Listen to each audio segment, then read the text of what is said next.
It's here. Finally. Chowder! Pass me the MG42! Hi guys, today I'm reviewing the Union Pacific Overload FEF class. Yeah. So without further ado, let's get started. One thing I'd like to point out is the box artwork. Looks pretty good. Yeah, overall, it's a 10 out of 10 keeper for me. I would probably keep this.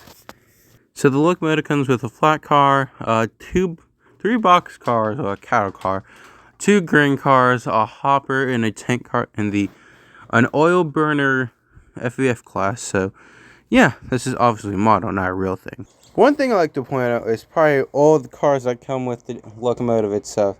A lot of them comes like late 40s, early 50s, kind of transition era of rolling stock when steam was getting replaced by diesels and like old wooden boxcars were being replaced with like steel boxcars and all that.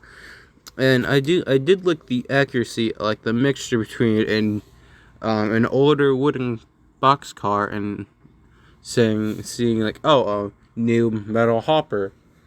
Overall, I think the set was pretty good with accuracy. So in this pack, you got a flat car, a hopper, a box car, a cattle car, and a tank car, and the old bobstyle caboose, which is probably my least favorite of caboose. I'm more of a Copa caboose fan. I don't know. I prefer the Copa. It's just the design.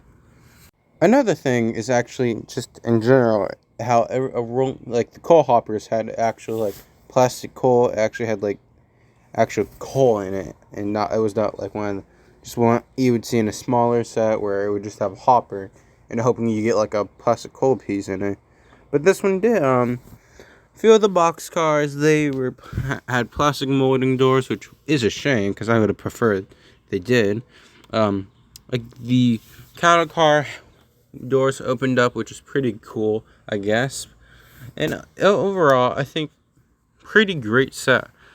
So far, this is looking a very good, pretty good set. So here's a little bit of history on the FEF class of locomotive. The FEF class was built in 1937 and was a 4 mountain type or Mohawk type, known to some railroad companies. They were built by American Locomotive Works, or ALCO, and well, we're known to be pretty fast. Several FEF classes were built to burn coal and oil. Usual an FEF class locomotive was built that burned coal. It actually burned about 50,000 pounds of coal, while oil burners were known to burn about 6,000 in U.S. gallons of oil. The locomotive, with its tender latched onto it, was about 114 feet long and were known to be pretty powerful, coming with a huge, powerful tractive effort was actually a whopping 63,611 for the FEF1 class, while the FEF2 and FEF3 burned about a 6,800 pounds of tractive effort, which is pretty powerful in steam locomotives. Of course, not as powerful as the big boy, but in American, that's pretty powerful. The first batch of FEF1s were delivered in 1937. The second batch was in 1939.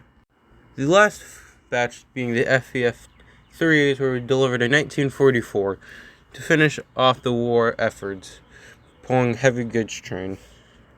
Around 1958 and 59, the FEF classes were starting to be withdrawn and scrapped, except for a few. One more iconically known as Union Pacific 844, which was never retired but was part of the roster. They would last as long as their big boy counterparts and Challenger counterparts. The Union Pacific was the only railroad company to actually operate the FEF classes, while some other railroads had similar stuff, like example, the New York Central with the Mohawks and Niagaras. Those are just really different locomotives, just having a bit smaller tractive effort and a larger firebox. All one of the FEFs has been preserved. FEF1 814 is preserved. FEF2 833 is also preserved. And again, the common one, FEF3 844. And another FEF3 class number 838 being used for additional spare parts for FEF 844. So there was a story about FEF 844 and its number. So around the time when diesels were starting to replace the FEF class, the locomotive was still called 844, but it actually until they got Union Pacific got an older GP diesel. I believe it was a GP 15, and it was numbered 844. So Union Pacific solved this by numbering 844, the steam locomotive, to 8444, and that's how it had an extra 4 added to its number plate. As for the it was a GP30. As for that diesel, it is preserved and actually it still retains the road number 844. Another fact about the FEF class, they were known to clock in around 90 miles per hour, but in services, some drivers and firemen recorded them doing almost 100 to 120 miles per hour.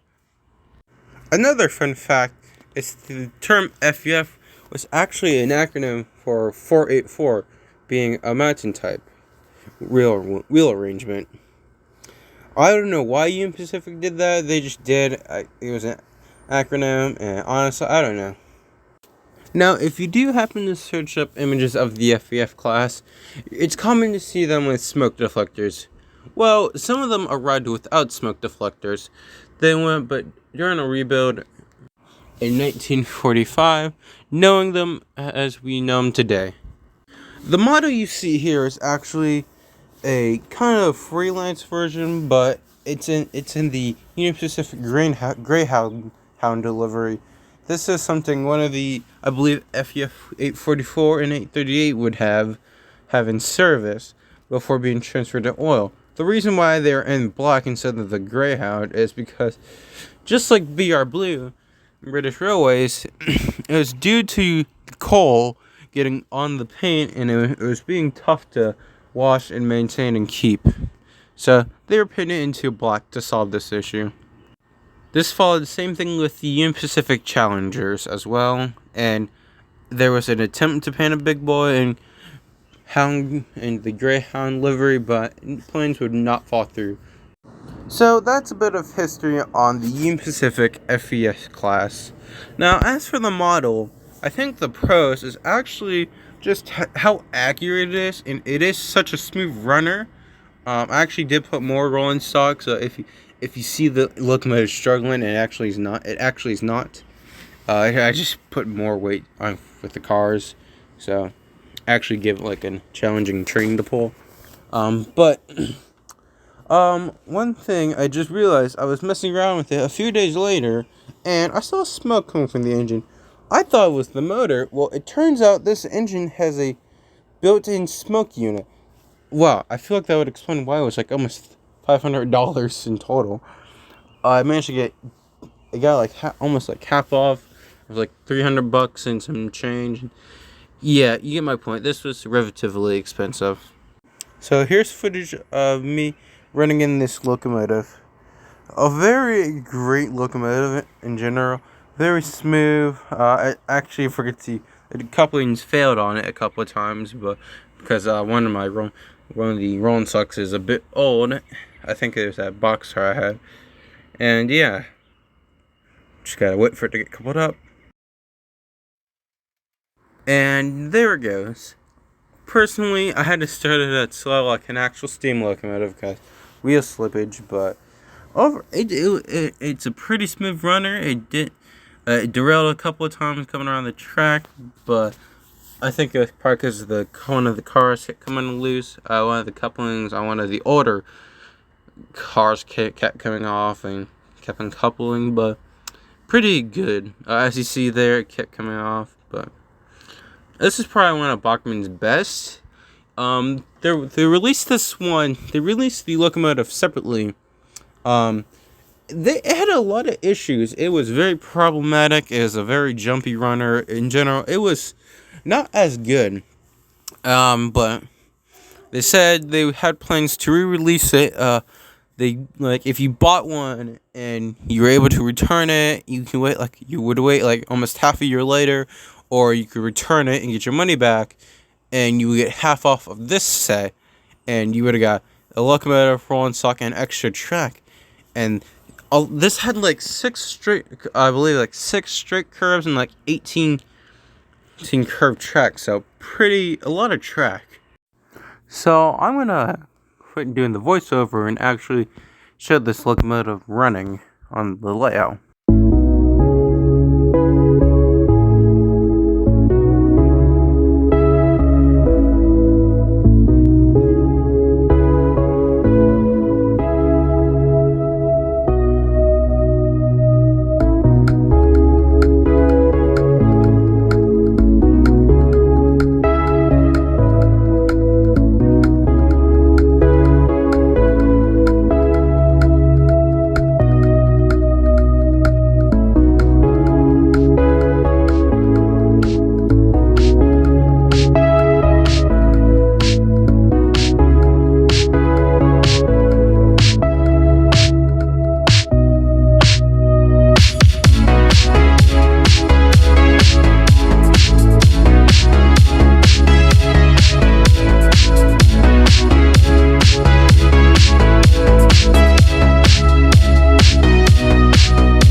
So yeah, this is my review on the Union Pacific FEF class. Overall, I'll give this a 9 out of 10. Why? Just due to probably the complicated coupling system to couple the tender and locomotive to it. That's the only bad thing. And in other cases, like, subscribe, and all that good crap. And yeah, I guess here's the new outro. Keep it hypothetical, or is this a hypothetical question? Bye.